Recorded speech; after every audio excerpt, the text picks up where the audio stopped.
안녕하십니까. 2월 27일 화요일 모닝브리핑입니다. 먼저 이 시각 현재 미국의 주요 종목군들 주가 흐름을 보시죠. 마이크로소프트, 애플은 소폭 하락하고 있는 반면에 엔비디아 0.4% 상승하고 있고요. 무엇보다도 이제 테슬라가 오늘 4% 가까운 상승세가 이어지고 있습니다. 일라일리, TSMC, 브로드콤 상승 중에 있고 구글 알파벳 4% 넘는 하락세 이어지고 있습니다. 그 이유 조금 뒤에 한번 살펴보도록 하겠습니다. 나스닥에서는 마이크론 테크놀로지가 마이크론 테크놀로지 한번 잠깐 주가 볼게요. 마이크론 테크놀로지 주가가 4% 가까이 상승세 이어지고 있죠. 자, 왜 그런지도 조금 뒤에 한번 살펴보도록 하겠습니다. 마이크론 테크놀로지는 장중한 때는 7% 넘게 상승했다가 이 4%대로 이어지고 있네요. 자, 비트코인은 5만 5천 달러 가까이 근접하고 있는 상태라고 합니다. 자, 준비한 내용 좀 보면서 말씀드리겠습니다. 쭉 보시죠. 자, 일단 이제 미국 시장도 어닝 시즌이 거의 막바지였죠. 막바지였고 이제 일부 브루드컴이랄지 이런 기업들 실적 발표 앞두고 있는데 이제 경제 지표로 이제 관심사가 좀 이동되고 있죠. 그러면서 이제 지수는 혼조세를 보이고 있다라고 보시면 되겠습니다.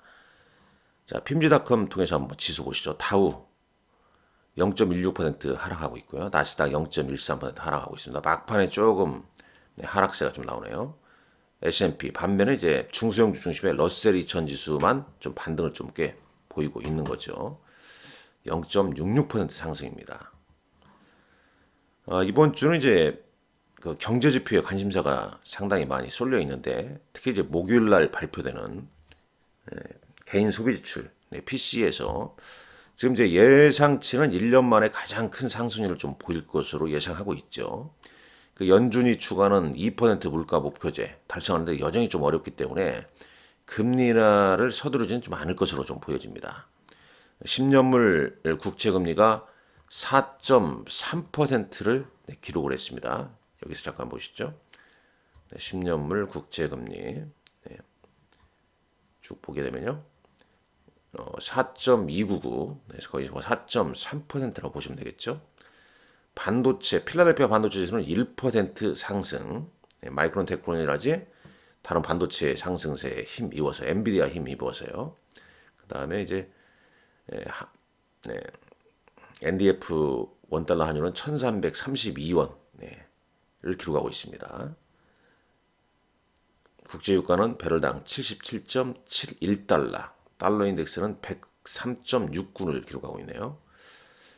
MSCI 한국물 지수 같은 경우는 1.32%, 64.30 달러를 지금 기록하고 있는데 밑단 잠깐 보게 되면 코스피 200 야간 선물 지수는 0.85. 그러니까 어제도 이제 코스피 같은 경우는 이제 전강 후약을 좀 기록하지 않았습니까? 오늘 또 소폭 상승했긴 했는데 국내 증시도 밸류 프로그램이랄지 그다음에 이제 지난주 엔비디아 실적 발표 이후에 국내 증시도 좀 이 모멘텀이 좀 부족해지는 그런 흐름이라 볼 수 있겠습니다. 그렇기 때문에 더더욱 이번 주 이제 미국 시장의 지수나 특이 종목군들 흐름에 영향을 좀 받을 수 있지 않냐 하는 생각을 좀 해보게 되고요. 미국 증시도 그러죠. 이렇게 이제 인플레이션 위험이 좀 지속되고 있는 가운데 AI 모멘텀이 지속될 수 있는지 그 부분을 계속 좀 주목하고 있는 거죠. CFRA의 샘 스토벌이라는 사람도 이런 얘기를 했네요. 그러니까 AI로 촉발된 어떤 급등세의 결과로 투자자들이 이 꼭지냐 아니면 시장이 더 확대될 것이냐 그걸 이제 궁금해하고 있다는 얘기입니다. 근데 이제 이 사람이 보기에는 긍정적으로 브로든 아웃 꼭지가 아닌 이제 추가 확장 상승할 것으로 생각하고 있다라는 시각이죠. 보통 이제 이런 일반적인 얘기가 나올 때는 시장이 좀 어느 정도 올라 있는 거죠. 자, 종목별로 보게 되면 아마존이 이제 다우지수에 합류했죠. 아마존 내가 0.03%. 그다음에 우버도 운송지수에 다우 운송지수에 합류를 했습니다. 마이크로소프트는 프랑스의 미스트랄 AI와 전략적 파트너십을 체결했다고 그럽니다. 근데 여기서 이제 특이 종목을 한번 잠깐 보자면 여기서 볼까요? 네, 보면요. 일단 이제 반도체. 자, 지난번에 이제 이쪽 소프트웨어 쪽 소프트웨어 테크놀로지 쪽 보면 팔로알토 네트워크스나 어도비 같은 경우는 소폭 상승이죠. 이거 실적 급락했다가 좀 회복을 좀 하고 있는 모습이죠. 이 그림, 이 조그마한 박스권의 그림 보게 되면요. 자, 엔비디아 상승세, 브로드컴 상승, 퀄컴, NXPI, 특히 이제 마이크론 테크놀로지 5%는 아닙니다, 지금. 5%는 아니고 조금 상승폭이 좀 낮춰지고 있습니다. 여하튼 간에 상승폭이 좀 낮춰지더라도 4% 상승세가 좀 이어지고 있습니다. 그러니까 반도체는 긍정적이라는 얘기죠. 국내 오늘 반도체 관련주도 이것만 놓고 보자면 그나마 좀 긍정적이지 않을까 하는 생각 해보고요. 소프트웨어는 세일즈포스, 서비스나우 괜찮죠. 그 다음에 반도체 소부장, 어플라이드 머티리얼스가 3%대, 램리서치, KLA도 동반 상승을 보이고 있습니다. 일단 반도체는 상당히 좀 긍정적입니다. 반면에 이제 구글 4% 넘게 급락하고요. 테슬라는 4% 가까이 상승세가 이어지고 있습니다. 뭐 유틸리티 이런 쪽은 뭐 여전히 좀 약합니다. 뭐 2월, 3월 유틸리티는 뭐 그다지 뭐 좋지 않았다. 뭐 그런 얘기도 좀 있던데. 자, 그러면 이제 이 반도체가 왜 좋았고 구글 왜 하락하고 테슬라 왜 상승하는지 한번 보도록 하겠습니다. 뭐 ETF는 뭐 특이점을 좀 말씀드리기가 좀 그렇죠. 네, 보면요. 먼저 이제 요 밑단 것부터 한번 보겠습니다. 네, 이 마이크론 테크놀로지 주가가 이제 점프한 이유는 엔비디아 GPU용 메모리 칩 대량 생산을 시작했다는 내용입니다. 네, 대량 생산을 HBM3E 대량 생산을 시작했다고 월요일날 발표했습니다. 그래서 주가가 급등했고 현재 4%대 머물고 있다는 얘기가 되겠죠. 네. 아울러서 이제 24기가 8H HBM3 같은 경우는 24년 2분기 때 출시될 예정이다. 뭐 이런 얘기를 좀 했다고 그래요. SK 하이닉스 주가 오늘 어떻게 될까요? 같이 한번 좀 체크를 좀 해볼 필요가 있겠고. 자, 구글 주가가 이제 하락한 이유는 AI 페이스 제너레이터가 오프라인 상태가 됐다는 얘기입니다. 인공지능으로 구동되는 얼굴 생성기가 몇 주 동안 제대로 작동하지 않고 있다고 그래요. 그래서 AI 모델 제미니의 인물 이미지 생성을 일시적으로 중단했다. 이 소식 전해지면서 구글 주가는 하락했다고 보시면 됩니다. 그럼 뭐 테슬라는 뭐 뭔 일 있었냐? 뭐 쭉 찾아봐도 별거 없어요. 별거 없는데, 뭐 BYD가 이제 그 슈퍼카 뭐 20 몇만 달러짜리 슈퍼카 이렇게 내놓으면서 테슬라가 이 전기차 있어서 아주 중요한 파트너다. 뭐 이런저런 얘기를 한 내용, 뭐 그런 내용 정도 좀 나와 있더라고요. 뭐 이 핀비닷컴에서 뉴스를 한번 좀 쭉쭉 한번 찾아보시고 혹시나 뭐 다른 이유가 있으면 한번 댓글에 좀 올려주시면 고맙겠습니다. 여하튼간에 뭐 테슬라가 4% 상승했다는 점, 뭐 좋은 거 아니겠습니까? 그렇죠? 그럼 이제 국내 뭐 아무래도 이제 2차 전지 관련주에도 투자 심리에는 긍정적으로 좀 작용할 수 있다는 거죠. 물론 뭐 그렇다고 해서 2차 전지 관련주가 뭐 예전처럼 뭐 급등세를 좀 보이는 건 아닙니다. 일단 엔캠의 전해질, 그 다음에 리튬, 그 다음에 뭐 전고체 한번 술 한 배 싹 돌리고 투자 심리가 좀 그러할 때 테슬라 주가가 다행히도 올라서 괜찮다는 얘기입니다. 테슬라 3.87%로 마감했네요. 일단 테슬라 차트상으로는 뭐 이제 더 이상 급락은 나오지 않고 바닥을 좀 잡아가려고 하는 그런 차트상의 흐름은 보이고 있는 것 같습니다. 자, 넘어가시죠. 쭉 설명했죠. JP모건 CEO 제이미 다이머는 AI는 단순한 과대 광고가 아니다. 이제 일상현실 어떤 일부가 될 것이다. 이런 얘기를 좀 했습니다. 자, 국내 증시 가보겠습니다. 어제 국내 증시는 외국인은 3거래일째 순매수를 보이고 있는 반면에 개인과 기관은 차익 매물을 내놨습니다. 코스닥은 외국인 이틀째 순매도, 기간은 6거래일째 순매도로 차익 실현 물량이 계속 꾸준히 좀 나오고 있다. 이렇게 좀 볼 수 있겠죠. 좀 전에 보니까 이제 메타의 그 마크 저커버그가 방한하지 않습니까? 이 관련된 뭐 기사 내용 보니까 AI 반도체 시대에 한국을 찾는 빅테크, 메타도 HBM, CXL 관련 기업에 러브콜을 좀 보이는 거 아니냐. 뭐 그런 기사가 갑자기 눈에 들어와서 한번 읽어드렸고요. 네.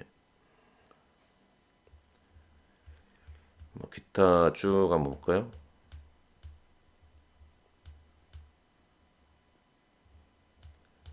좀 몇 가지 보도록 하겠습니다. 마이크론 테크놀로지 조금 전에 말씀드렸지만 AI 성장 가속화를 위해서 HBM3 솔루션 대량 생산 개시를 했다는 점. 네. 이 HBM3는 경쟁사의 HBM3 제품보다 약 30% 적은 전력을 소비한다고 그래요. 네. 그런 이슈가 좀 있었습니다. 자, 그렇다면 이제 국내 증시 쭉 봤죠? 일단 코스피 지수는 단기적으로 5일선을 살짝 깨트린 모습이죠. 20일 이동편으로는 2600포인트에 위치되어 있고요. 자, 코스닥 역시 뭐 지수가 좀 정체되어 있는 모습을 좀 보이고 있습니다. 어제 뭐 국내 증시는 이 밸류 프로그램 세부 방안을 좀 발표를 좀 했습니다만은 이 세부 방안이 나오면서 매도 물량이 출회가 됐죠. 그러니까 시장은 어느 정도 이제 강제력이 좀 나올 걸로 봤는데, 구체적인 뭐 인센티브나 혹은 강제력 뭐 이런 부분이 좀 없다 보니 실망 매물이 좀 나왔다. 그러나 이제 줄곧 뭐 가이드라인이랄지 그다음에 이제 주주총회랄지 뭐 나오면서 또 차별화되는 그런 흐름을 좀 보이지 않을까 하는 생각이 좀 들고요.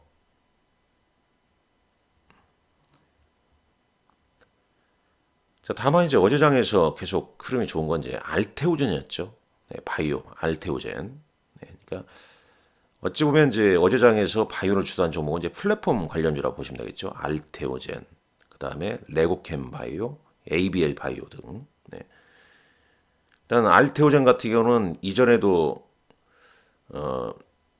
MSCI 5월 편입 후보 그 찰나에 이제 공시 변경, 머크의 어떤 독점 이런 이슈가 좀 나오면서 머크의 키트로도 관련된 그런 이제 이슈가 변경 공시가 나오면서 지금 바이오주를 좀 이끌고 있는 그런 모습입니다. 3월 학회도 있었고요. 대략 이제 3월 달에 이제 바이오 주가가 좀 괜찮았다. 라고 좀 보시면 되겠죠. 물론 이제 바이오주가 이제 알테오젠이 이제 불을 붙이면서 뭐 웹클론이랄지 Y 바이오로직스랄지 GI 이노베이션 뭐 등등 그다음에 이제 뭐 유한양행 뭐 이런 종목군과 함께 상승세를 좀 이끌어냈다. 이렇게 좀 보시면 되겠죠. 그러니까 MSCI 5월 반기 리뷰에 편입될 가능성 그 중에서 좀 탄력적인 종목군들이 주가 흐름이 좀 이어지고 있는데 다만 이제 여기에 소외되어 있는 게 있죠. 로봇 관련주입니다. 로봇은 언제쯤 순환매가 좀 유입될지 한번 좀 잘 좀 체크를 좀 해봐야 할 것 같고 반도체주는 어제 한미 반도체가 상당히 좀 강했었죠. 그리고 이제 SK 하이닉스도 3월부터 HBM3 양산 시작한다. 그 소식에 이제 대체로 좀 양호했습니다만 장 후반에 가면서 상승이 좀 둔화된 거죠. 오늘 마이크론 테크놀로지의 이제 저런 이유로 인해서 긍정적으로 좀 보지 않을까요? 저는 뭐 개인적으로 이 반도체 같은 경우는 팹리스, 그다음에 디자인하우스, 그다음에 ARM, 암 홀딩스 같이 그런 종목군들을 계속 좀 공부를 좀 해야 되지 않겠냐 하는 생각을 좀 해보게 됩니다. 자, 어제장 특징 좀 한번 보시죠. 자, 중국 치료제약 기술료 청구에 알테오진이 21% 강세를 보였다는 내용이 있고요. 그러니까 알테오진에 계속 이제 호재가 좀 나오고 있는 거죠. 네, 기가레인, 삼성, 엔비디아, 마이크로소프트 등 AI 기반의 6G 생태계 주도 맞선. 메리츠 금융주죠. 금융주 부진. 그러니까 이제 밸류 프로그램에 나오면서 금융주가 대부분 이제 부진했습니다만 메리츠 금융만 강세를 좀 보였다. 사피엔 반도체 세계 유일 XR부터 뭐 사이니지까지 구동 마이크로 LED 관련주 쭉. 그다음에 이제 파묘란 영화가 200만 돌파하면서 쇼박스가 10% 넘게 올랐다는 내용. 현대기아차는 밸류 프로그램 발표에 주가가 하락했다는 내용. 네, 이런 내용이 있습니다. 자, 어제 장에서 외국인들은 삼성전자, 현대차, 하나 에어로스페이스를 순매수했네요. 기관은 한국전력을 순매수했습니다. 어제 기금은 한국전력, LNF, 포스코 퓨처엠 등을 순매수했고, 자, 코스닥 시장 보시죠. 외국인은 알테오젠, 엔캠 등을 순매수했습니다. 네. 스코넥은 외국인 순매수 블록들이 좀 있었나 봅니다. 그 다음에 기관, 주성 엔지니어링, JAP 엔터, 레이크 머티리얼스 등이 상승했습니다. 자, 코스닥 시장 연기금은 알테오젠, 주성 엔지니어링을 순매수했고요. 그 다음에 사모펀드는 레이크 머티리얼스, JIP 엔터, 레고캠, 바이오 등을 순매수를 했네요. 자, 장마간봉 공시, 공시 내용 나와 있는 거 한번 잠깐 볼까요? 공시 쭉 보시죠. 네. 에코프로 HN이 주당 600원 배당을 결의했다는 소식. 하이브는 주당 700원. 네. 주총리는 미정이라고 그러고요. 쭉 나오죠. 토비스 주당 160원 현금 배당. 배당 관련된 공시가 쭉 좀 나오고 있습니다. 상장사 7월부터 밸류업 계획 자율 공시. 뭐 이런 내용이 좀 있고 시간외에서는 어떤 종목들이 올라가는가 볼까요? 네, 거래소. 자, K스택이 시간에서 4.71% 상승했습니다. 대형주는 뭐 특이 종목 있는가 볼까요? CS인드, 넷마블 등이 이제 그다음에 유한양행이 강보합 정도 보였고요. 하락 종목 하이브, 삼성물산, 한국전력 쭉 보면 뭐 잘 보시다시피 밸류 프로그램 관련주들의 하락세가 좀 두드러졌다라고 보시면 되겠고, 자, 코스닥 시장에서는 플레이드란 종목이 상한가를 기록했네요. QRT란 종목도 상한가를 기록을 해줬습니다. 자, 오늘 일정은 이제 APR이라는 종목이 코스닥에 신규 상장합니다. 공모가는 25만 원. 자, 2월 29일 날 배당 기준일 D-2일 종목군들 뭐 오늘까지 가지고 있어야 배당 받는다 뭐 그런 얘기가 되겠죠. 그다음에 코액트 배당 성향 액티브 ETF가 상장한다 하고요. 한국가스공사, 한국콜마 등 실적 발표가 예정되어 있습니다. 자, 오늘도 여러분들 건승하시기 바랍니다. 감사합니다.